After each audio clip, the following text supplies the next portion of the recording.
नेत्रों को कर लिया बंद। ईश्वर ने आंख मूंद ली। क्यों? क्योंकि पूतना का तन अच्छा था, मन अच्छा नहीं था। तो मेरी माँ, भगवान को पाना हो तो तन को सजाना आवश्यक है या मन को सजाना आवश्यक है? हम किसका श्रृंगार करें, तन का या मन का? मैया जी, मैं आपसे प्रार्थना करूंगा, भैया जी आपसे भी करूंगा कि भगवान को तन की सुंदरता नहीं चाहिए। यदि तन सुंदर, भगवान तन को ही सुंदर देखते तो शबरी माता को भगवान कैसे मिलते? शबरी का तन सुंदर नहीं था। कहते हैं शबरी के पिता ने, शबरी के बारे में दो चर्चाएं मिलती हैं, जरा ध्यान से सुनिएगा। माता शबरी एक दिन बैठी थी, शबरी की माँ बच्ची की चोटी कर रही थी, बाल गूंथ रही थी शबरी के।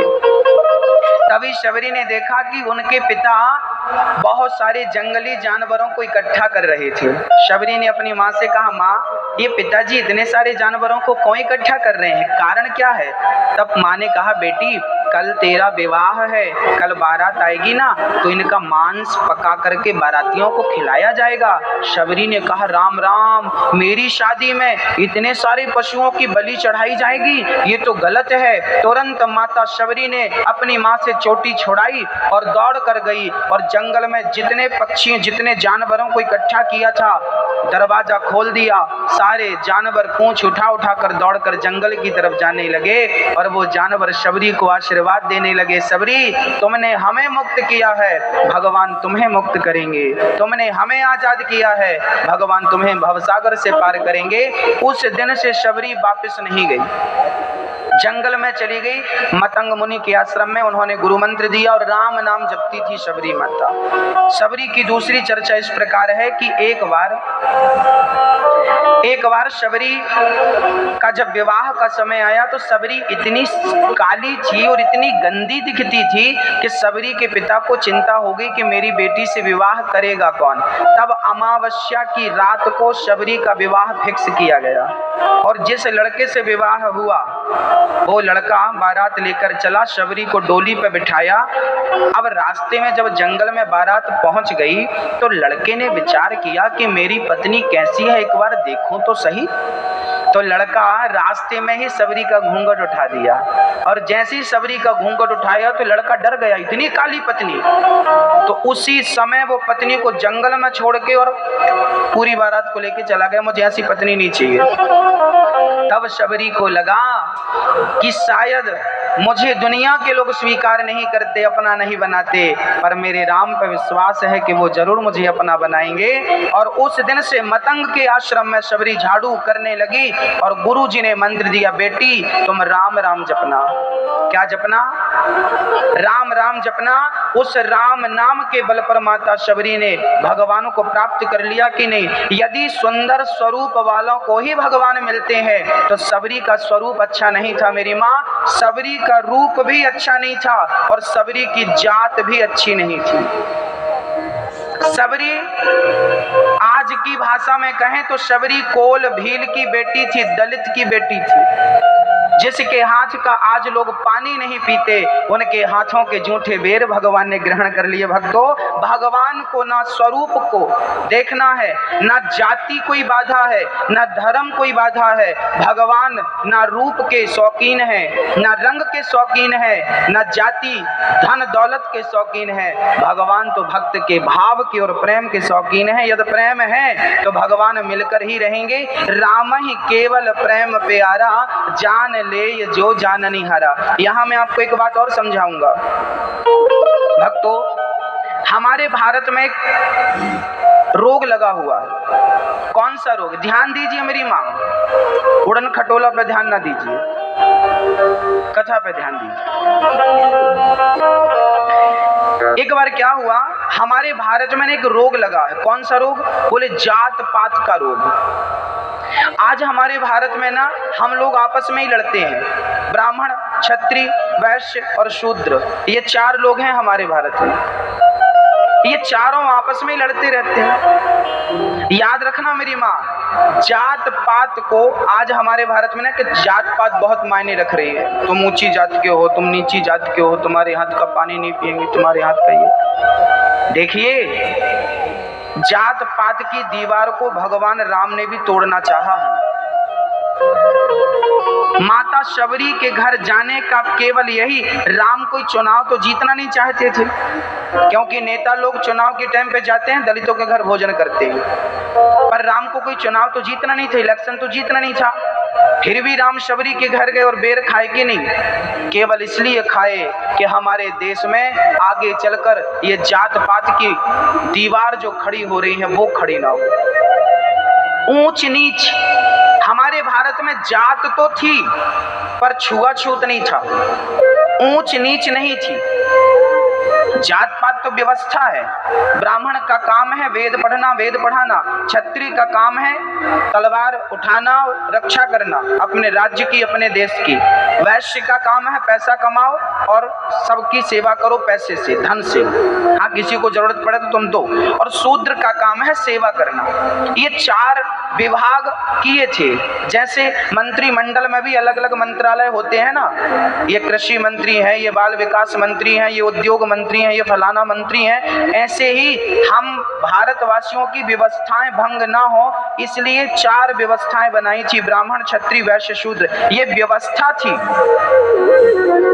अच्छा, ब्राह्मण किसकी संतान है बताओ?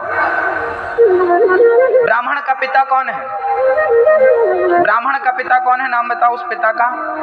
ब्राह्मण के पिता है भगवान नारायण। तो क्षत्रिय के पिता कौन है? क्षत्रिय के पिता भी भगवान नारायण। तो वैश्य का पिता कौन है? वैश्य का पिता भी भगवान नारायण। तो शूद्र का पिता कौन? शूद्र के पिता भी भगवान।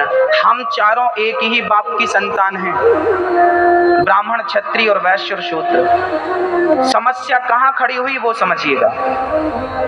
हम चारों एक ही बाप की संतान है, ऐसा हम नहीं कह रहे हैं, वेद कह रहे हैं। ब्राह्मणोस्य मुखमासीद बाहु राजन्यः कृता ऊरु तदस जदवैश्यः पदभ्यागुं शूद्रो अजायत, ऐसा वेद मंत्र है ये। ब्राह्मणोस्य मुखमासीद, भगवान नारायण के मुख से ब्राह्मण का जन्म हुआ। कहां से? जोर से बोलो, कहां से? मुख से किसका जन्म हुआ? भगवान की भुजाओं से किसका जन्म हुआ? क्षत्रिय का। भगवान के उदर से, पेट से किसका जन्म हुआ? वैश्य का। और भगवान के चरण से किसका जन्म हुआ? किसका? शूद्र का। तो हम चारों का बाप एक ही हुआ कि नहीं? तुम चारों एक ही बाप के बेटे हो, लड़ते क्यों हो आपस में? तुम कहते हो कि ब्राह्मण श्रेष्ठ है और शूद्र छोटा है। यदि शूद्र छोटा है तो बताओ, तुम्हारे पांव काट दिए जाएं तो क्या चल लोगे? अरे भाई, मुंह ब्राह्मण है, बाहु क्षत्रिय है, पेट वैश्य है, पांव शूद्र है। अर्थ ये है कि आपके पांव ना हो तो क्या आप चल लोगे? आप सुखी रहोगे? चलो, आपके पांव हैं पर आपका पेट ना हो तो पेट के बिना काम बन जाएगा? तो पांव जरूरी है तो पेट भी जरूरी है। अच्छा, पेट भी है पांव भी है पर आपके हाथ काट दिए जाए तो काम बनेगा? तो भी काम नहीं बनेगा। तो हाथ भी जरूरी है कि नहीं?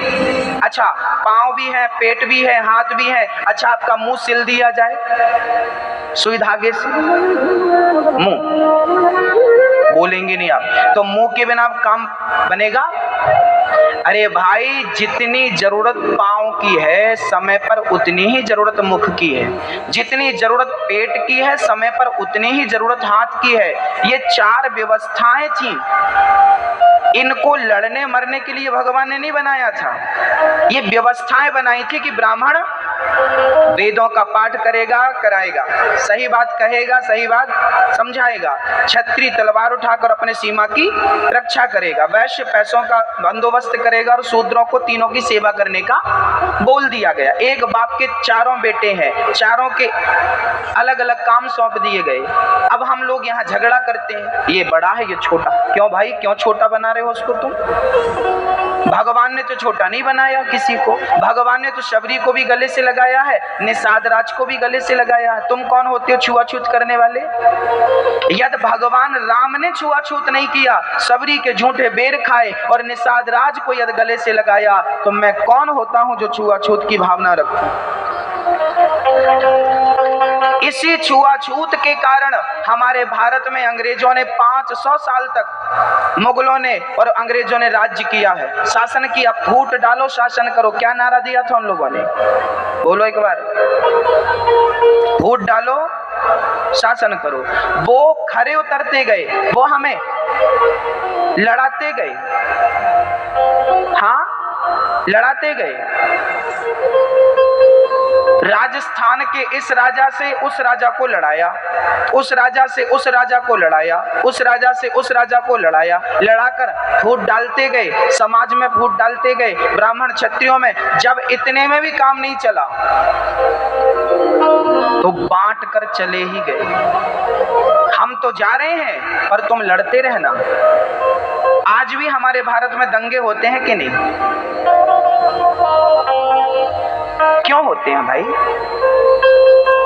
क्यों होते हैं? हम में अक्ल नहीं है इसलिए होते हैं, हम में समझ नहीं है इसलिए होते हैं। थोड़ी सी समझ होती तो हम सब एक हैं, झगड़ा ना होता। बहुत गंभीरता से समझिएगा। हमारे भारत में ना हर साल एक त्योहार मनाया जाता है बड़ी धूमधाम से, उसे कहते हैं नवरात्रि। राजस्थान में मनाते कि नहीं? नवरात्रि में किसको बिठालते हैं हम? माता जी को। माता जी के कितने हाथ होते हैं? माता दुर्गा मैया के कितने हाथ होते हैं बताइए? कितने? 7 8 अष्टभुजाधारी। अब यहाँ जो आदमी भगवान को नहीं मानता वो आदमी प्रश्न करे कि क्यों भाई तुम्हारी कैसी माता है 8 हाथ की? तुमने कभी 8 हाथ की महिला को देखा? जो भगवान को नहीं मानता ना वो भगवान को लेके बहुत सारे प्रश्न करता है। आज मैं हर प्रश्न को उठाऊंगा और उसका समाधान दूंगा कि इसके पीछे कारण क्या है। तुम नहीं जानते हो इसका मतलब ये नहीं कि नहीं जानते हो तो इसका कारण गलत है, हम बताएंगे आज। समझिए, आप केवल समझिएगा। दुर्गा मैया के 8 हाथ हैं। कोई आपसे कहे क्यों भाई तुम्हारी दुर्गा मैया है उनके तो 8 हाथ हैं, किसी महिला के 8 हाथ हो सकते हैं? ये पागल लोग हैं, दुर्गा मैया की पूजा कर रहे हैं। उनको समझाना कि हम पागल नहीं है, पागल तू है। केवल दुर्गा मैया के 8 हाथ नहीं होते मेरी माँ। अच्छा ये बताओ बेटा, आपकी माँ है कि नहीं? आपकी बेटी है कि नहीं? पत्नी है कि नहीं? बहन है कि नहीं? अच्छा ये बताओ आपकी मम्मी के कितने हाथ हैं? आपके पत्नी के कितने हाथ हैं? जो लोग कह रहे हैं कि मेरी पत्नी के 2 हाथ हैं, जो लोग कह रहे हैं कि मेरी मम्मी के 2 हाथ हैं, सच कहता हूं अभी तक आपने अपनी पत्नी को और अपनी मम्मी को जाना नहीं। आज मैं आपको जनाऊंगा। हर नारी के, हर स्त्री के 2 हाथ नहीं होते, हर स्त्री के 8 हाथ होते हैं। दुर्गा मैया, ये जितनी महिलाएं बैठी हैं सबकी सब दुर्गा हैं। इन सबके 8 हाथ हैं। कैसे हैं? बोले एक नारी ही एक ऐसी है जो एक समय में 8 काम कर सकती है।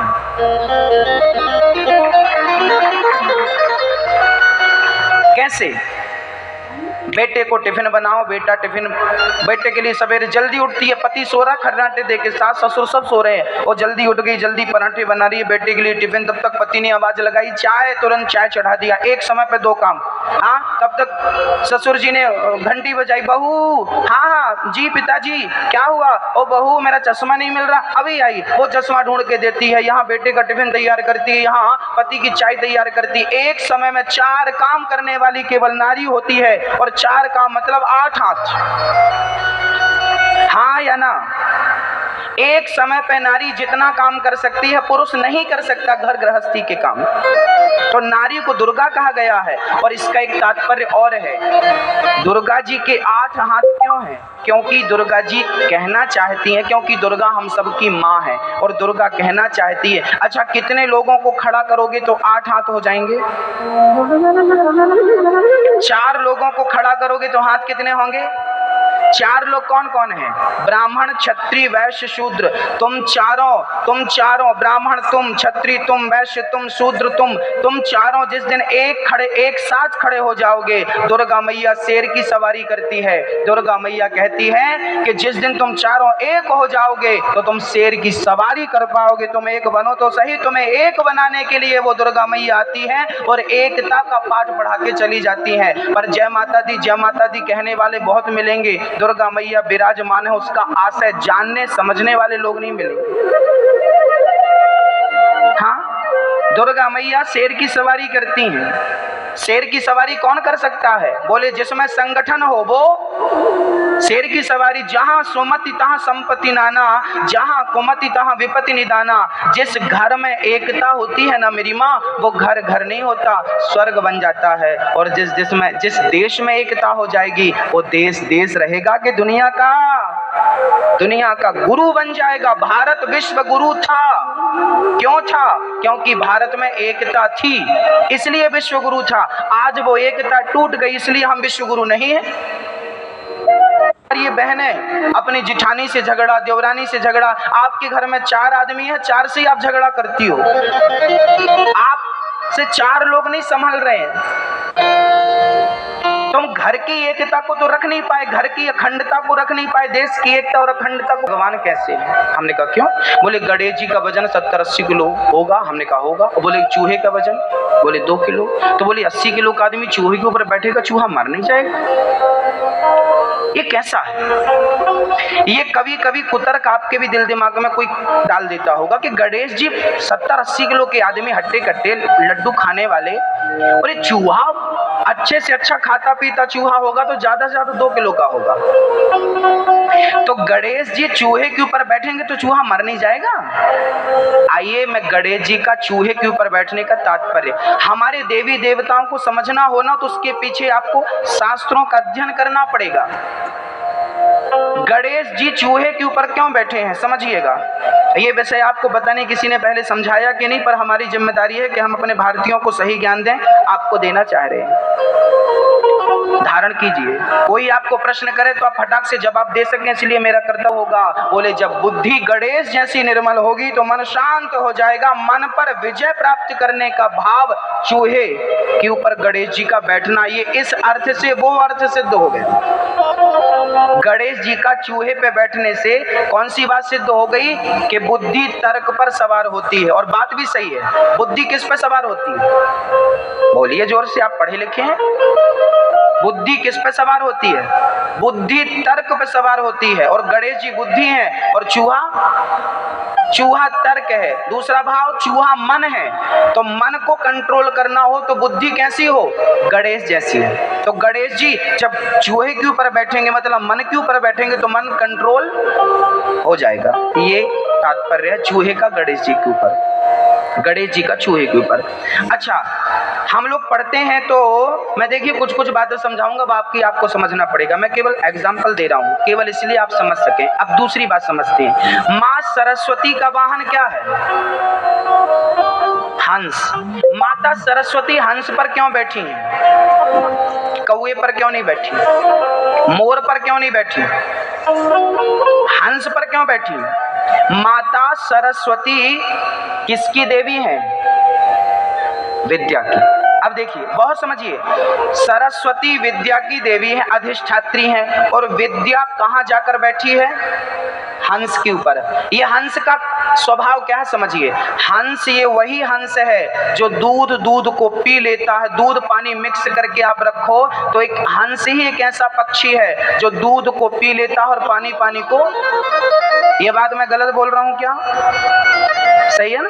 हंस ही एक ऐसा पक्षी है जो दूध पी लेता है, पानी छोड़ देता है। तो माँ सरस्वती हंस के ऊपर बैठकर कहना चाहती हैं कि बेटा, विद्या वही अच्छी है जो सार को ग्रहण कर लिया जाए और थोथा को उड़ा दिया जाए, असार को छोड़ दिया जाए, सार को ग्रहण कर लिया जाए। ये माता सरस्वती हंस के ऊपर बैठ के हमें शिक्षा दे रही है। अब आप कहो सरस्वती तो हंस के ऊपर बैठी, हंस बैठी है तो बैठी, उसके पीछे का कारण तो जान भाई। क्या कारण है? हमारी माताएं, हमारे घर में दो चीजें होती हैं। मेरी माँ लक्ष्मी जी बोली हमें अकेले बुलाओगे तो हम उल्लू पे बैठ के आएंगे, उल्लू बना के चली जाएंगे। और नारायण के संग बैठो, नारायण के संग बुलाओगे तो नारायण के संग जो लक्ष्मी आती हैं वो उल्लू पर नहीं, वो गरुड़ पर सवार होके आती हैं। और जो नारायण के संग आती हैं वो लक्ष्मी आती तो है, कभी जाती नहीं है। ये नारायण, ये लक्ष्मी का उल्लू पर बैठने का तात्पर्य। कौन सा देवता किस पर बैठा उसके पीछे कारण है। यदि आप आध्यात्म को नहीं जानते तो आप उसका गलत ही अर्थ कर डालेंगे, पर एक कार्य है। हमारे देवी देवता हमें समझा रहे हैं अनेक रूप में। हाँ, चलिए ये बात समझ में आ गई आपको। अब चलते हैं आगे। अच्छा, यहाँ पे एक बात और समझ लेते हैं, लगे हाथ। भगवान कितने हैं ये समझ लेते हैं। बताओ मैं, ये भगवान कितने हैं? बताइए भगवान कितने हैं? कितने हैं बताओ। आप बताओ मैं, ये भगवान कितने हैं? आप बताइए मैं, ये जी भगवान कितने हैं? भैया जी आप बताइए भगवान कितने हैं? ईश्वर एक है, एको ब्रह्म द्वितीयो नास्ति। अब यहाँ एक प्रश्न खड़ा हुआ, ये प्रश्न ना कोई आपको कर सकता है। मैं ये सारे प्रश्न इसलिए बोल रहा हूँ कि जीवन में कोई आपको करे तो आप उलझे ना। कई लोग आपसे प्रश्न कर सकते हैं कि भगवान यदि एक है तो फिर राम जी का मंदिर अलग, कृष्ण जी का मंदिर अलग, दुर्गा जी का मंदिर अलग, हनुमान जी का मंदिर। भगवान एक है तो मंदिर भी एक का ही होना चाहिए ना। ये इतने सारों का मंदिर क्यों है? आइए समझते हैं इस सब्जेक्ट को। क्या होता है मैया जी, भगवान तो एक ही है, परंतु आप स्त्री, आपका पिता जब आपको देखता है तो किस रूप में देखता है? बेटी। आपका पति जब आपको देखता है तो पत्नी। आपका भाई जब आपको देखता है तो बहन। आपका बेटा जब आपको देखता है तो आप एक ही हो, पर आपको देखने वाले चूंकि चार हो गए। देखने वाले चार हो गए ना, पिता, भाई, बेटा और पति। इन चारों ने जब आप एक को देखा तो चार नजरिए से देखा कि नहीं? चार नाम हो गए आपके। पहला नाम बेटी, दूसरा नाम पत्नी, तीसरा नाम माँ, चौथा नाम बहन। हाँ, आप एक ही हो, पर आप एक को देखने वाले चार लोग हैं, इसलिए आपके चार नाम हो गए। और चारों के लिए आप चार रूप में भी हो। पति के लिए पत्नी का रूप है, पिता के लिए बेटी का रूप है, भाई के लिए बहन का रूप है और बेटे के लिए आप एक ही हो, पर आपको देखने वाले चार होने के कारण आपका नाम भी चार हो गया और रूप भी चार हो गए। उसी प्रकार परमात्मा एक ही है, पर उन्हें देखने वाले भक्त अनेक होने के कारण उस एक को ही अनेक नामों से और अनेक रूपों से जाना जाता है। उस एक को कोई उसे राम, कोई उसे कृष्ण, कोई उसे दुर्गा, कोई उसे हनुमान जी, कोई शंकर जी, कोई गणेश जी। अनेक रूप रूपाय विष्णवे प्रभु विष्णवे। समझ रही हो मेरी माँ? जैसे एक उदाहरण और समझते, पानी गिनो। पानी बोलो, एक, बर्फ दो, भाप तीन, ओस। सवेरे सवेरे ओस गिरती है, कितने हो गए? चार हो गए। पानी, बर्फ, भाप, ओस, चार हो गए। चार नाम हो गए, चार रूप हो गए। पर क्या ये चार नाम और चार रूप होते हुए भी क्या ये चार हैं? पानी ही बर्फ है, पानी ही भाप है, पानी ही ओस है। नाम अलग है, रूप अलग है, पर तत्व तो पानी है। उसी प्रकार नाम अलग हो सकता है, रूप अलग हो सकता है, पर सब में वही परमात्मा एक ही अखंड रूप से बैठा है। तुम राम के रूप में देखो, तुम श्याम के रूप में देखो। अब समझना।